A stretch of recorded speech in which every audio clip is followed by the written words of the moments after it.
Praise lord. మీకు తెలుసా, ఒక్కోసారి మన జీవితంలో మనం కష్టాల్ని కొని తెచ్చుకుంటాం. దీనివల్ల తెలుసా, దేవుని మాటకు లోబడకపోవడం వల్ల. అవును, మనం దేవునికి అవధేయం అయితే మన జీవితంలో కష్టాలు వస్తాయి. ఆ కష్టాలు మనల్ని నాశనం వైపుకు నడిపిస్తూ ఉంటాయి. ఈరోజు మీలో ఎవరైనా దేవుని మాటకి అవిధేయులే కష్టాలు అనిపిస్తున్నారా?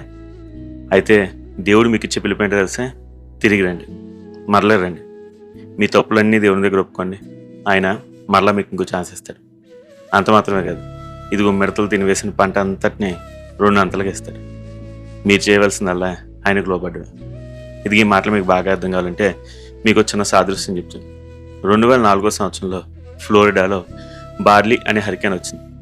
ఈ హరికేన్ దాదాపుగా 12,000 ఇళ్లను ధ్వంసం చేసింది. ఇదిగో ఆ ఇళ్ళన్నీ ధ్వంసం అయిపోయినాయి. చాలా ఆస్తి నష్టం జరిగింది. దేవుడు కృప వలన ప్రాణ నష్టం జరగలేదు.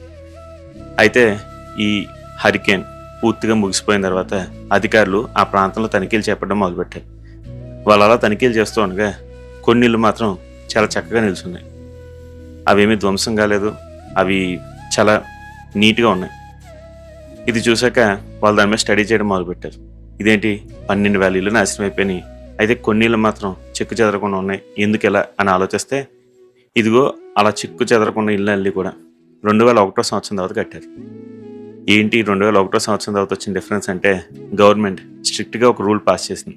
అదేంటంటే, ఇప్పటి నుండి ఫ్లోరిడాలో ఏ ఇల్లు కట్టినా సరే ఆ ఇల్లు హరికేన్లు తట్టుకునే విధంగా, తుఫాన్లని ధీటుగా తట్టుకునే విధంగా ఆ సేఫ్టీ నామ్స్ అన్నీ ఫాలో అవ్వాలి అని చెప్పి గవర్నమెంట్ స్ట్రిక్ట్గా చెప్పింది. అలా చెప్పేసరికి 2001 సంవత్సరం నుంచి ఏ ఇల్లు కట్టినా సరే ఆ ఇల్లు స్ట్రాంగ్గా బిల్డ్ చేయడం మొదలుపెట్టారు. దాన్ని బట్టే 2004 సంవత్సరంలో వచ్చిన ఆ పెద్ద హరికేన్ని అవన్నీ తప్పించుకున్నాయి. ఇదిగో 2001 ముందు ప్రజలు పెద్దగా పట్టించుకోలేదు, ఎప్పుడు వస్తుందో అనుకున్నారు. ఇదిగో అనుకున్నట్టే 2004 సంవత్సరంలో వచ్చింది హరికేన్. వాళ్ళ ఇళ్ళని, వాళ్ళ ఆస్తిని మొత్తాన్ని ధ్వంసం చేసిపోయింది. పాపం కూడా అలాంటిదే. దేవుడు చెప్తూ ఉంటాడు, అలా వెళ్ళకు, అది చేయకు అని చెప్పి. మనం అనుకుంటాం అది ఎప్పుడు జరుగుతుందిలే, కానీ దేవుడు అంటున్నాడు, నువ్వు లోబడాల్సిందే, నువ్వు నేను చెప్పినట్లు చేయాల్సిందే. అలా మనం చేయకపోవడం వల్ల మన జీవితంలోకి ఇదిగో నష్టాలు వస్తాయి, కష్టాలు వస్తాయి. అందుని బట్టి ఈరోజు దేవుడు మీతో చెప్తున్నాడు, మీరు ఏదైనా విషయంలో అవిధేయులే మీ జీవితంలోకి శ్రమ తెచ్చుకున్నారా? అయితే ఇప్పుడే మరలరండి.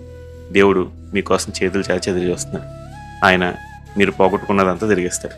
అంత మాత్రమే కాదు, మిమ్మల్ని ఈ కష్టాల్లోంచి తప్పించి గట్టెక్కించి మీ ద్వారా అనేకుల్ని ఆశీర్వదిస్తాడు. మరి ఇప్పుడే దేవుడి వైపు వస్తారు కదా. God bless you. Have a blessed day.